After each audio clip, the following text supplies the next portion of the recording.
What's up, TubeTube? Welcome to Low Guido's Chop Shop, the second best Gel Blaster channel on the tubes. And tonight I got something special for you. I got a Poseidon. I remember when the first Poseidon dropped. I was there, got the t-shirt and everything, and there was a lot of hype behind these, and everyone was talking about how good they were, and I was keen to get my hands on one, but they came with a price that I wasn't willing to pay at the time. So I said, I'll save up my money, and when I can afford it, I will get one and I will review one. And by the time I'd saved up, the WeTech dropped. The whole WeTech range dropped. And I could get multiple WeTechs for the price of one Poseidon. Evo. It was the Evo when it came out. And while I wanted to get the Poseidon, I couldn't justify that cost. And there was one other thing. A minor thing, but still a thing. I wasn't a fan of the slogan. And I know I've spoken with a number of people, and there's a whole lot of people out there who just don't want gel balls deep engraved on the slide of their GBB. Minor thing. You can probably get over it, but the cost was a thing that I couldn't quite get over. And when I did have the money, the Wii's dropped. I ended up buying a bunch of Wii's instead of one Poseidon Evo. Anyway, now that doesn't matter because the Orion is here, and it is a heck of a lot cheaper than the Evo. And it still says get gel balls deep on the slide, but it's not as big, so I guess it's not that much of an issue. This one's actually on loan to me, so I didn't buy it anyway, so even better. One of the big things I like about this pistol, it's got a slide cut for an RMR, which I think is a cool idea. Although I'm really not sure why they still make you get a adapter plate, even though it's got the cut for the RMR. I would have thought that they would just choose the footprint of the most common RMR, i.e. this one, and just make that one the default cut. But for some reason they didn't do that. But still, it sits on there pretty nice. Not standard. You do have to buy that aftermarket. But other than that, it's a pretty nice looking GBB. Essentially, it's a Gucci Glock. The frame and the slide and everything is all Gucci'd up, but the general mechanics of it are that of the general Glock mechanics. But does have a pretty nice feel to it. Metal slide standard, which you would expect for this price point. Does have the base plate extender standard as well, which is handy for those, those rapid reloads where you need to grab that mag out the bottom and rather than the flush ones that make it a little bit more difficult to grab. It is made in Taiwan, which is good. Most of the good stuff is made in Taiwan. This is good.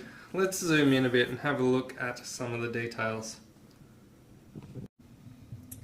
You can see the integrated rail, the cut slide, The engravings. It is a gel blaster, not a firearm. Don't ban me, YouTube, please. Made in Taiwan. The frame is a plastic. It does have a very plasticky sort of feel to it. I don't know what type of plastic it is, some sort of nylon. You've got that built-in safety trigger that the Glocks all have. Overall, a pretty nice appearance though. Kind of extended mag release.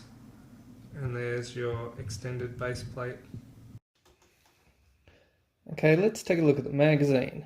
It's a pretty standard magazine. It does have the rubber mag lips though, which I think is a good idea. It's kind of interesting. They're flexible. Actually more flexible than I thought originally. I thought they'd be quite firm, but they're actually really, really flexible. I guess it's a good idea that, you know, if you were to drop your mag on the floor or something, then the impact of dropping the mag probably wouldn't break the rubber lips. I guess that's the idea behind it. I assume that's the idea behind it. Pretty good idea, I guess. It looks pretty good. You can take a close look here. You can see they're quite flexible. Much more flexible than I expected. I expected them to be like a hard rubber, but they're sort of like a really flexible thing. Anyway, I guess it works, so seems to be a good thing. The valve looks like it's a good quality. The spring and the gap there for the spring's quite wide, wider than normal. You can see it's got the ambi releases on there.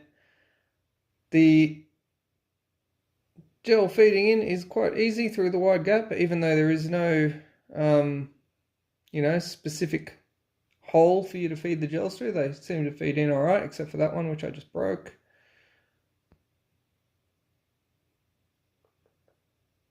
I'm just trying to fix the stacking order.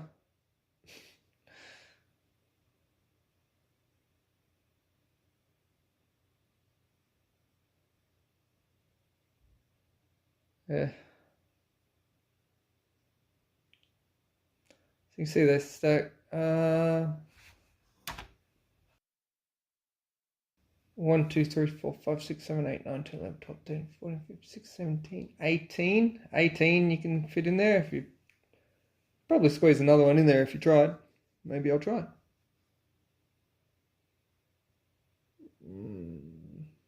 Maybe not.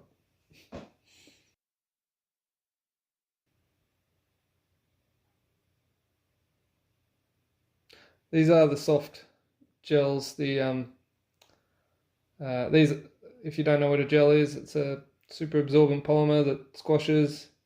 Very harmless. Not a firearm.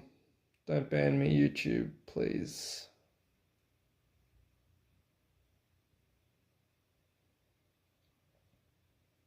Alright, let's get the slide off.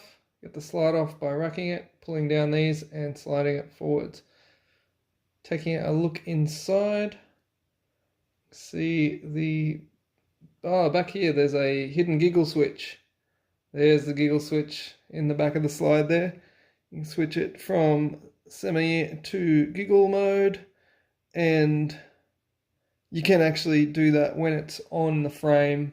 You just have to pull the slide back a bit and it will allow you access to do that.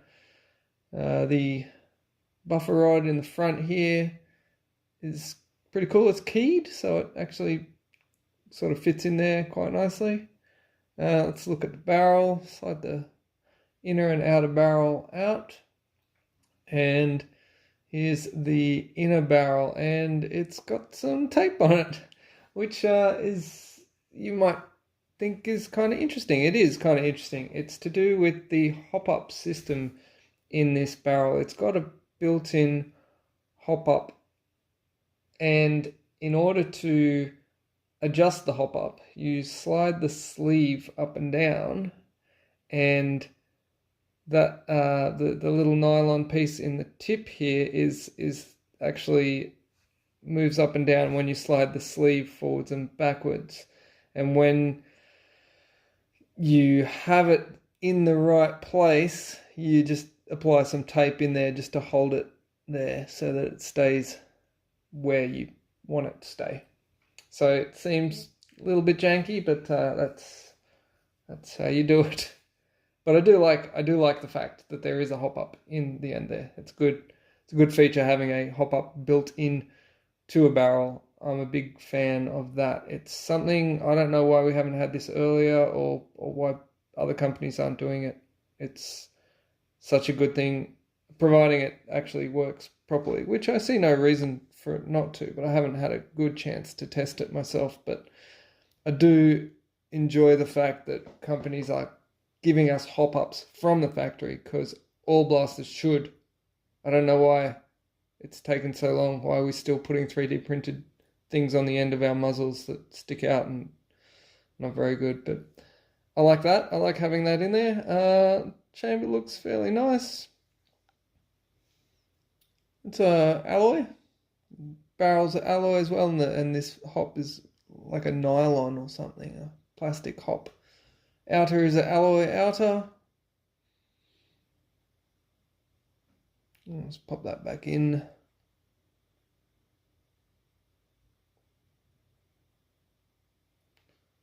The BBU is some sort of, I don't know. It looks pretty good. There's a alloy poppet in there, a sort of like the rubbery pusher nozzle. The pusher arm is like a rubbery, similar to the mag lips. I'm not going to take any of that apart because there's probably some magic in there that I don't understand and probably don't need to. The slide release is ambidextrous, which is cool. I haven't seen an ambidextrous slide release before on a pistol, which is good if you're left-handed. I like that it gives you that option. It's nice. Now, I have noticed that when I put the mag in, let me get this a better spot, there is quite a significant amount of play across here, like probably more than I'd expect or want. Yeah, I don't know if that's standard across all of them or whether that's just something to do with this one that I've got, but it does seem like there's an excessive amount of play there. Obviously your rubber seal here seals against the bottom of the BBU to give you your air seal, and you want that to kind of be able to seal up there as nicely as possible. I don't know if that's going to affect the performance or what, but it does seem to wiggle too much. Alright, let's slap this all back together, put the barrel in here, the buffer rod in its keyed position.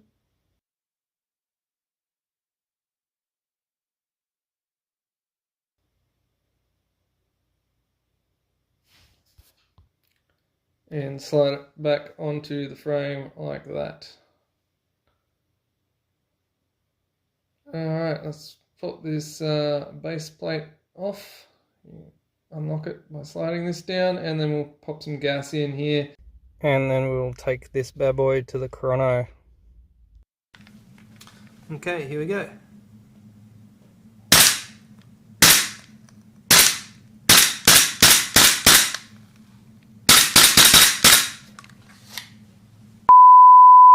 Alright, let's go.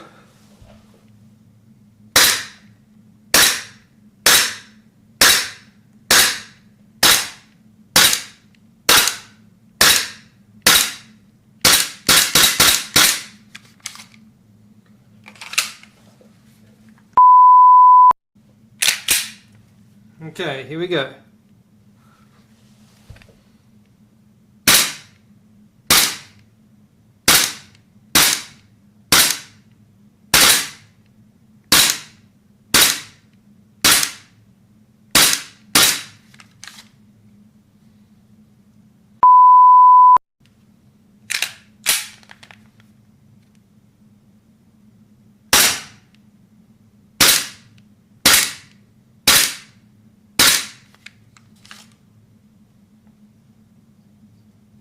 feeding.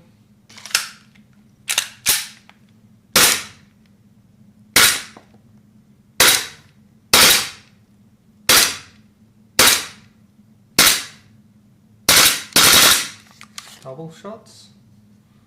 Dropping into full auto for no reason. Okay, here we go.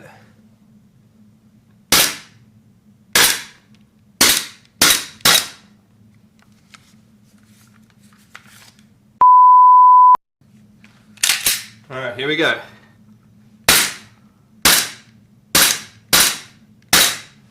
Alright, okay.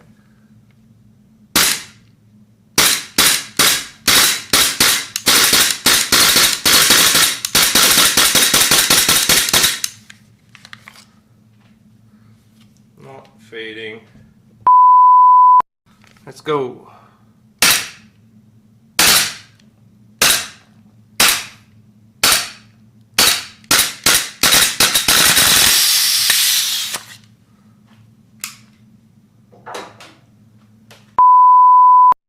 Alright, here we go.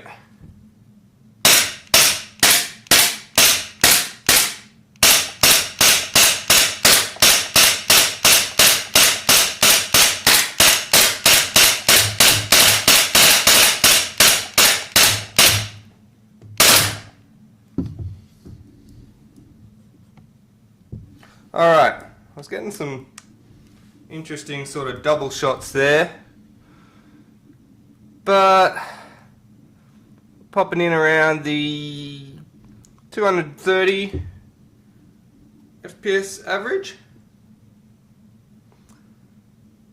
and that's probably about the best that I've got out of this. Alright, well, I've spent a couple of days with the Balls Deep Orion 2, and aside from the fact that I really struggled to get it to operate properly, I found it's really picky on what gels it used. Now I tried about 5 different varieties of gels, and in the end I ended up using some of the old original black packet AKA gels, and that seemed to give me the best results. But I tried Armatect, I tried Spartans, I tried Ultras, Ultra Elites, some others that I had. I tried a whole bunch, and I just could not get it to feed regularly, like reliably. And since then I've checked with other owners what their opinions are, and theirs have all been pretty much the same as me, and that is that they regret getting this, and when they could have just got something cheaper that's probably more reliable. There are a few real nice things I like about it. I like the hop up. The built-in hop-up is nice. I do like the ambidextrous slide release.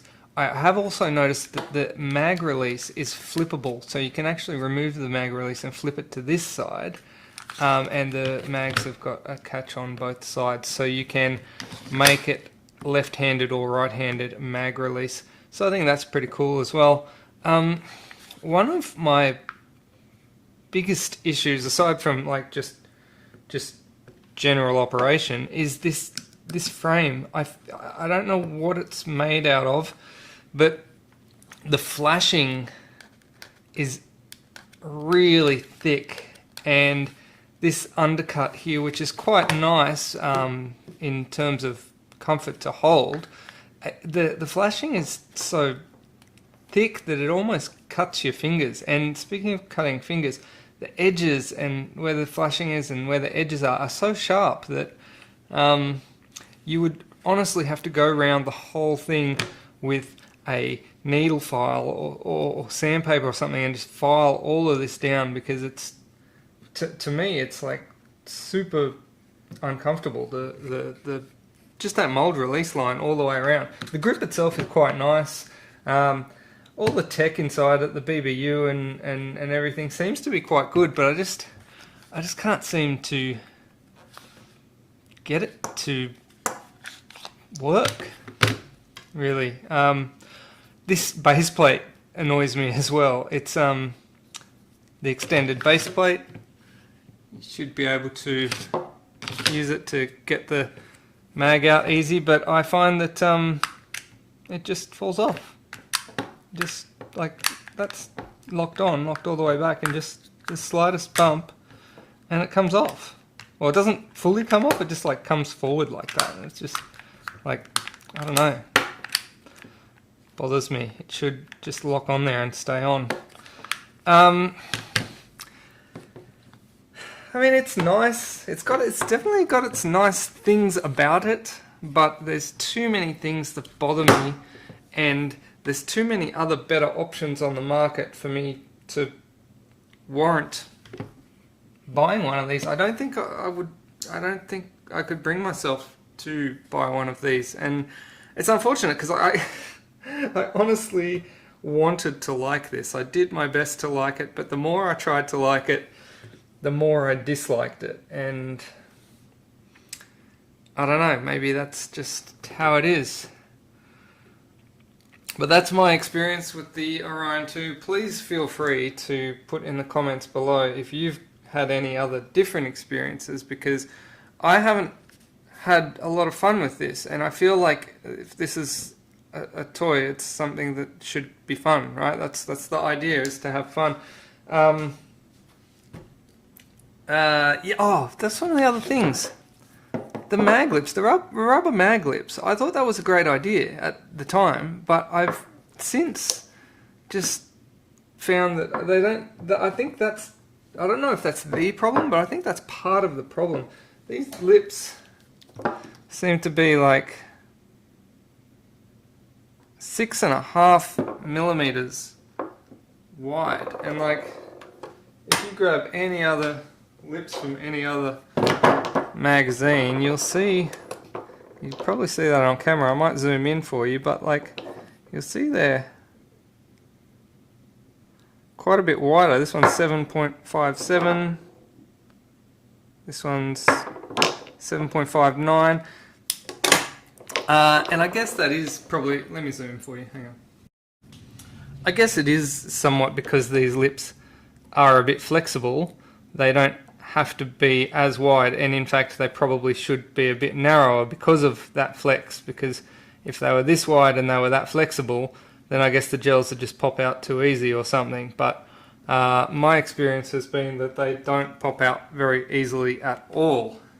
I've just loaded some gels up in there, and you can see the hole here is actually wider than the hole in a standard mag, which is, I guess it's handy. It makes feeding them in a bit easier because you don't have to kind of wedge them into this gap. But here's the issue that I have.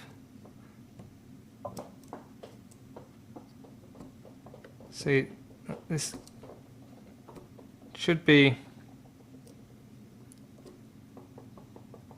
you know, like I'm pushing the spring up to. Okay, that one broke, so benefit of the doubt, but I mean, any other mag should be like,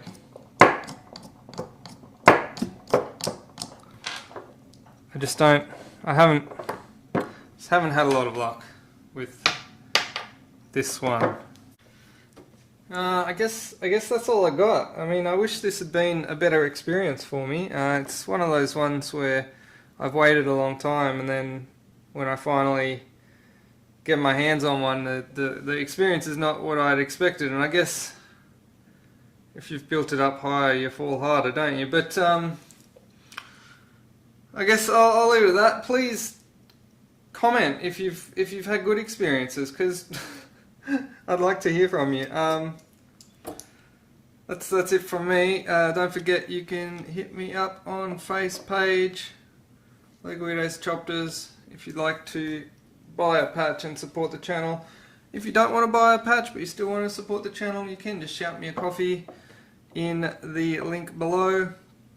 there is a buy me a coffee link. Shout outs to Adam Hoy for buying me a coffee. Thanks for watching. Peace.